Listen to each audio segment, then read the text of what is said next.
அனைவருக்கும் வணக்கம். தினசரி வானிலை பற்றி அறிய நம்முடைய யூடியூப் சேனல் பார்த்து செக் பண்ணிட்டுருங்க. இது வரைக்கும் நம்ம சேனல் செக் பண்ண மாதிரி மறக்காம ஒரு செக் மட்டும் தயவு செய்து பண்ணிட்டுருங்க. இன்றைக்கான தேதி வந்து பார்த்தீங்கன்னா ஏப்ரல் 23 4 2024 ஆகிறது. நம்ம தமிழகத்தில் இன்று முதல் அடுத்தடுத்து வரக்கூடிய நாட்களில் வெயிலுடைய தாக்கம் எப்படி இருக்கும், நீங்கள் இருக்கக்கூடிய தாலுக்கா ஊர் மற்றும் மாவட்டத்தில் எப்போது மழை பெய்யும் அப்படிங்கிற நம்ம பார்க்கலாம். முதல்ல வெயிலை வந்து பார்த்துருவோங்க. அதாவது இந்த ஆண்டு நம்ம தமிழகத்தில் இதுவரைக்கும் இல்லாத அளவிற்கு வெயில் வந்து தற்பொழுது பதிவாகி கொண்டிருக்கிறது. அதாவது மதியம் ஆனாலே ஒரு சரியான வெயிலுங்க. நேற்றுக்கே திருச்சிராப்பள்ளி மாவட்டம் 43 டிகிரிங்க. நேற்றுக்கு அதிகபட்சம் உச்சபட்சம் திருச்சிராப்பள்ளி மாவட்டம் முழுவதுமே 43 டிகிரி செல்சியஸ் பதிவாகி இருக்கிறதுங்க. அதாவது தமிழ்நாட்டிலே அங்கே தான் அதிகமான வெயில். நேற்று திருச்சிராப்பள்ளி மாவட்டம், தஞ்சாவூர் மாவட்டம் மேற்கு பகுதி கிட்டத்தட்ட 43 டிகிரி. ஸோ இது வந்து ஒரே கஷ்டமாக தான் இருக்குது. இந்த வெயில் வந்து எப்போ சார் குறையும் அப்படின்னு கேட்டிங்கன்னா, அதாவது இந்த வாரம் வெயில் வந்து இருக்குங்க. அது இந்த வாரம் முழுவதுமே அதிகமான வெயில் வந்து இருக்கும். மே முதல் வாரம் அதிகமான வெயில் வந்து காணப்படும். மே 2வது வாரமும் அதிகமான வெயில் வந்து தொடரும். மே இறுதி வாரம் தாங்க குறையும். அதாவது மே மாதம் இறுதி நாட்கள் ஜூன் முதல் வாரம் கண்டிப்பாக தென்மேற்கு பருவமழை காலம் தொடங்கும் போது நம்ம தமிழகத்தில் வெயில் காலம் இருக்காது. எனவே இன்னும் அதிகபட்சம் ஒரு 3 வாரங்களுக்கு கண்டிப்பாக வெயில் வந்து அதிகமாக இருப்பதற்கு வாய்ப்புகள் உறுதியாகவே தெரிகிறது. ஆனால் கண்டிப்பாக இந்த வாரம் அடுத்த வாரம் மே முதல் வாரம் மிக அதிகமான வெயில் வந்து இருக்கும் போல தெரிகிறது. ஸோ இதனால் பொதுமக்கள் மற்றும் விவசாயிகள் கவனமாக இருங்க. மதியானம் எங்கு போனாலும் கவனமாக போயிட்டு வாங்க. குறிப்பாக விவசாயிகள் மதியானம் வயலில் வேலை பார்க்கும்பொழுது கவனமாக வேலை பாருங்கள். ஏன்னா மதியானம் 11 மணிலிருந்து பிற்பகல் 3 மணி வரைக்கும் கண்டிப்பாக மிக அதிகமான வெயில் வந்து காணப்படும். டெல்டா மாவட்டம், வட உள் மாவட்டம், இதில் குறிப்பாக உள் மாவட்டம் தாங்க அதிகமான வெயில் வந்து இருக்கும். அதாவது கடலோரத்தில் எப்போதுமே ஒரு குறைவான டெம்பரேச்சர் தான், அது குறைவான ஒரு வெயிலாக தான் இருக்கும். ஆனால் கடலோரத்தை விட்டு கொஞ்சம் உள்ளே போனீங்கன்னா, அதாவது வேதாரண்யம் 36 38 டிகிரி செல்சியஸுக்குள்ளே தான் இருக்கும். ஆனால் தஞ்சாவூர் மாவட்டம் போனீங்க 40 டிகிரி, அதை விட திருச்சிராப்பள்ளி மாவட்டம் ஈரோடு பக்கம் போனீங்க அதை விட கூடுதல். எனவே நம்ம தமிழகத்தில் இன்று முதல் அடுத்தடுத்து வரக்கூடிய 2 வாரங்களுக்கு அதிகமான வெயில் வந்து காணப்படும் என்பதனால பொதுமக்கள் விவசாயிகள் கவனமாக இருங்க. ஸோ அடுத்து நம்ம மழைப்பொழிவு வந்து பார்த்துருவோங்க. அதாவது இப்போ வெயில் அடிக்குது, ஏன் மழை வர மாட்டேங்குது, இனியாவது மழை எதிர்பார்க்கலாமா, மழை இந்த ஆண்டு இருக்கா இல்லையா அப்படிங்கிறத நம்ம பார்க்கலாம். அதாவது இந்த ஆண்டு அதிகமான மழை இருக்குங்க. அதாவது தென்மேற்கு பருவமழையும் அதிகமாக இருக்கும், வடகிழக்கு பருவமழையும் அதிகமாக இருக்கும். அதாவது தற்பொழுது கோடை மழை வந்து ஏன் சரியாக பெய்யலை, இதுதான் கேள்வி. கோடை மழை வந்து ஏன் சரியாக பெய்ய மாட்டேங்குது, அடிக்கக்கூடிய வெயிலுக்கெல்லாம் நேராக வெளுத்து வாங்கியிருக்கணும், ஏன் மழை வர மாட்டேங்குது அப்படின்னு கேட்டிங்கன்னா ஒரே ஒரு காரணங்க. அதாவது தற்பொழுது தமிழகத்திற்கும் அந்தமானுக்கும் இடப்பட்ட நடு மையப்பகுதி, அதாவது குறிப்பாக அந்த வங்கக்கடலுடைய மத்திய பகுதியில் ஒரு உயரழுத்தம் இருக்குங்க. இந்த உயரழுத்தம் நம்ம வடகிழக்கு பருவமழை 2023 வடகிழக்கு பருவமழை காலமாக வந்துச்சு. அது இன்னும் போகலை. கிட்டத்தட்ட 3 மாதங்கள் 4 மாதங்கள் ஆயிடுச்சு. அது வந்து அங்கேயே நிலை கொண்டிருக்கிறது. அதாவது அங்கேயே இருந்து கொண்டு நம்ம பக்கம் மழையும் கொடுக்க மாட்டேங்குது. அது மட்டும் இல்லாமல் மழைக்கு சாதத்தை ஏற்படுத்த மாட்டேங்குது. அது வந்து என்ன பண்ணிட்டு இருக்குன்னா, மதியானம் அனல் காற்று கொடுக்குது. மதியானம் ஏற்கனவே நம்ம தமிழகத்தில் சூரியன் குத்துவதற்கு தற்பொழுது விழுந்து கொண்டிருக்கிறது. இந்த உயரழுத்தம் என்ன பண்ணுதுன்னா, அதை மேலும் கூட்டுவதற்கு அனல் காற்றையும் வெப்ப காற்றையும் கொடுத்து கொண்டு இருக்கிறது. இந்த உயரழுத்தம் எல்லாருமே எதிர்பார்த்தாங்க, இது வந்து விலகி போயிடும், இது வந்து கண்டிப்பாக ஏப்ரல் 10ஆம் தேதிக்கு மேலே இருக்காது அப்படின்னு எதிர்பார்த்தோம். ஆனால் இது போகிற மாதிரி போயிட்டு மறுபடியும் வந்துடுறதுக்கு வந்துருச்சுங்க. இது போகிற மாதிரி போயிட்டு ஒடிசா மற்றும் இந்த மேற்கு வங்கம் அந்த வடக்கு நோக்கி போயிட்டு மறுபடியும் இப்போ தெற்கு நோக்கி வந்திருக்கு.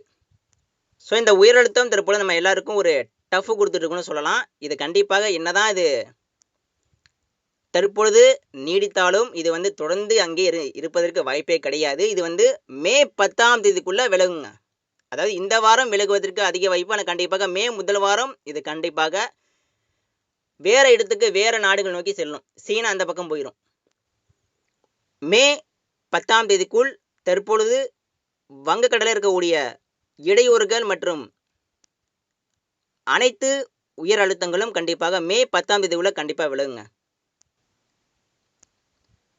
இந்த உயரழுத்தம் நம்ம பக்கம் இருப்பதனால நம்ம பக்கம் மழையே ஏற்பட மாட்டேங்குது. அதாவது மழைக்கு சாதகம் வர மாட்டேங்குது. அதே பக்கம் ஈரப்பதம் காற்று நுழைய விட மாட்டேங்குது இந்த உயரழுத்தம்.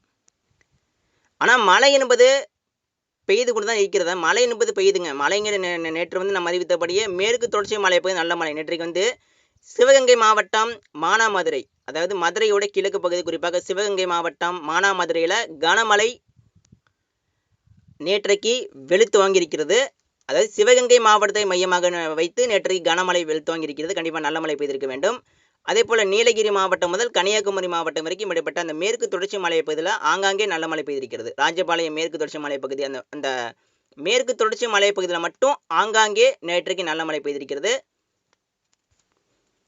மழை என்பது தினசரி பெய்யுதுங்க. ஆனால் பெய்யக்கூடிய இடம் பார்த்தீங்கன்னா மேற்கு பகுதி, மேற்கு தொடர்ச்சி மலை பகுதியில் பெய்யுது. அதே போல் தென் மாவட்டத்தில் ஆங்காங்கே பெய்யுது. ஸோ இதுதான் மழை என்பது ஆங்காங்கே பெய்துனா இருக்கிறது. ஆனால் உங்கள் மாவட்டங்களுக்கு மழை வருவதற்கு கண்டிப்பாக மே முதல் வாரம் பிறகு தான் எதிர்பார்க்கணும். எனவே மே 10ஆம் தேதி வரைக்கும் இதே மாதிரி தாங்க இருக்கும் வானிலை. அதாவது அந்த உயரழுத்தம் மே 10க்குள்ளே தான் விலகும். மே முதல் வாரம் வரைக்கும் அந்த உயரழுத்தம் படிப்படியாக விலகும் என்பதனால மே 10ஆம் தேதிக்கு மேலே கண்டிப்பாக நம்ம தமிழகத்தில் இதுவரைக்கும் மழை பெய்யாத அனைத்து இடங்களுக்கும், அனைத்து மாவட்டங்களுக்கும் கண்டிப்பாக கனமழை, மிக கனமழை காத்திருக்கிறது. மே 10ஆம் தேதிக்கு மேலே மழை உறுதிங்க. மே 10ஆம் தேதிக்கு மேலே மழை உறுதி. கண்டிப்பாக மே 2வது வாரம், மே இறுதி வாரம் கனமழை, மிக கனமழை கண்டிப்பாக உறுதிங்க. கிருஷ்ணகிரி மாவட்டம், தருமபுரி மாவட்டம், வடவுள் மாவட்டங்களுக்கு ஆலங்கட்டி மழையும், மேகவடிப்பு மழையும், மிக கனமழையும் காத்திருக்கிறது. கண்டிப்பாக ஆலங்கட்டி மழை கண்டிப்பாக பதிவாக காத்திருக்கிறது. அதே போல் வடவுள் மாவட்டம் சென்னைக்கும் கனமழை, மிக கனமழை பரவலாக இருக்கிறது. புதுச்சேரிக்கும் கனமழை இருக்கிறது. கடலூர், அனைத்து கடலோர மாவட்டங்களுக்கும் கனமழை, மிக கனமழை காத்திருக்கிறது. டெல்டா மாவட்டம், தென் மாவட்டம், தென் உள் மாவட்டம், மேற்கு மாவட்டம், மத்திய மாவட்டம், உள் மாவட்டம், தற்பொழுது அதிகமாக வெயில் வந்து அடிக்கக்கூடிய எல்லா இடங்களுக்கும், எல்லா மாவட்டங்களும் கண்டிப்பாக மழை இருக்குது. இந்த வாரம் மழை இருக்காதுங்க. இந்த வாரம் எங்கே இருக்குன்னா மழை வந்து மேற்கு தொடர்ச்சி மலை பகுதிகள், அந்த கர்நாடகாவில் மழை பெய்யும். அதே போல் தென் மாவட்டம் ஒரு சில இடங்களில் மட்டும் மழை கொடுத்துக்கிட்டு இருக்கும். ஆனால் பரவலாக எல்லா இடங்களுக்கும், அனைத்து தமிழக மாவட்டங்களும் ஆங்காங்கே சற்று பரவலாக மழை பெய்யக்கூடிய நாள் வந்து மே 10ஆம் தேதிக்கு மேலே தான். எனவே தயவு செய்து பொதுமக்கள் மற்றும் விவசாயிகள் கவனமாக இருங்க. மழை இருக்குங்க, கண்டிப்பாக மழை உண்டு. தற்போது லேட் ஆகுது, அவ்வளோதாங்க. லேட் ஆகுது. ஆனால் லேட்டாக வந்தாலும் சேர்த்து மழை பெய்யும். இப்போ அடிக்கக்கூடிய வெயிலுக்கும் சேர்த்து மழை கண்டிப்பாக கொட்டிட்டு இருக்கும். எனவே தயவு செய்து பொறுமையாக இருங்க. மழை உண்டு, மழை இருக்குது. நீலகிரி மாவட்டம் முதல் கன்னியாகுமரி மாவட்டம் வரைக்கும் அனைத்து மேற்கு தொடர்ச்சி மலை மாவட்டங்கள் முழுவதுமே கனமழை, மிக கனமழை பரவலாக காத்திருக்கிறது. தென் மாவட்டங்கள் முழுவதுமே மே மாதம் இறுதி வாரம், அதாவது மே 10ஆம் தேதிக்கு மேலே கனமழை, மிக கனமழை பரவலாக காத்திருக்கிறது. டெல்டா மாவட்டம் முழுவதுமே மே 10ஆம் தேதிக்கு மேலே கனமழை, மிக கனமழை காத்திருக்கிறது. வட மாவட்டம், வடகுள் மாவட்டம், மேற்கு மாவட்டம், கர்நாடக எல்லையோர மாவட்டம் முழுவதுமே மே 10ஆம் தேதிக்கு மேலே பரவலாக கனமழை, மிக கனமழை எதிர்பார்க்கலாம். கண்டிப்பாக மே 10ஆம் தேதிக்கு மேலே மழை உறுதிங்க.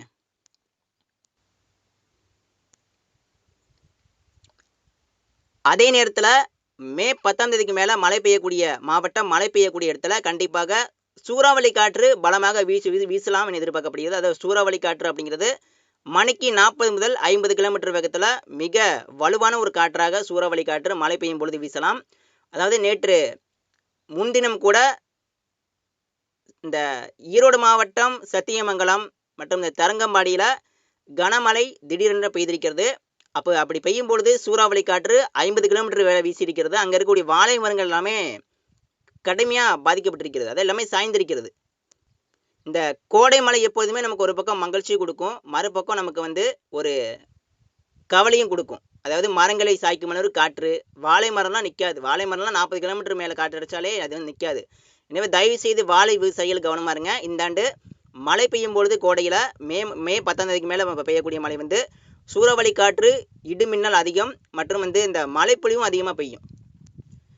இதனால் எல்லாமே கவனமாக இருங்க. அனைத்து தமிழக 38 மாவட்டங்களும் கண்டிப்பாக கனமழை, மிக கனமழை காத்திருக்கிறது. மே 10ஆம் தேதிக்கு மேலே மழை கண்டிப்பாக உறுதிங்க. மே 10ஆம் தேதிக்கு மேலே மழை எதிர்பார்க்கலாம். நன்றி. தினசரி வானிலை பற்றி அறிய நம்ம யூடியூப் சேனலை சப்ஸ்கிரைப் பண்ணிட்டுருங்க.